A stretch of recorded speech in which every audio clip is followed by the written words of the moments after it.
ঢাকা বিশ্ববিদ্যালয় কেন্দ্রীয় ছাত্র সংসদ নির্বাচনে স্বতন্ত্র ভিপি প্রার্থী জালাল আহমেদ জালালের বিরুদ্ধে রুমমেটকে ছুরিকাঘাত অভিযোগে মামলা দায়ের হয়েছে। শাহবাগ থানার ওসি খালেদ মনসুর বিষয়টি নিশ্চিত করেছেন।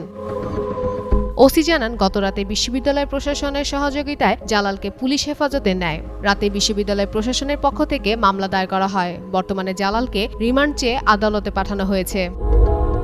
প্রত্যক্ষদর্শীদের বরাত দিয়ে জানা যায়, দীর্ঘদিন ধরে চলমান বাকবিতণ্ডার জেরে জালাল আহমেদ তার রুমমেট রবিউল হককে ছুরি দিয়ে আঘাত করেছেন। রবিউল হক বর্তমানে ঢাকা মেডিকেলে চিকিৎসাধীন। আহত শিক্ষার্থী জানান, রাত 12:30টার দিকে জালাল তার রুমে প্রবেশ করে লাইট অন করে শব্দ করছিল। ঘুম ভেঙে যাওয়ায় প্রতিবাদ করলে জালাল রেগে গিয়ে আঘাত করে।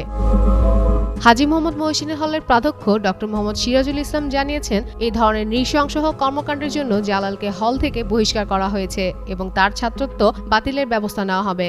বিশ্ববিদ্যালয়ের প্রক্টর সাইফুদ্দিন আহমেদ বলেন, আগের প্রশাসন তার বিরুদ্ধে কী ব্যবস্থা নিয়েছে তা আমি জানি না, তবে আজকের ঘটনার পর সব বিষয়ে খতিয়ে দেখা হবে। ফাতেমা ফাতেহ জান, যুগান্তর নিউজ।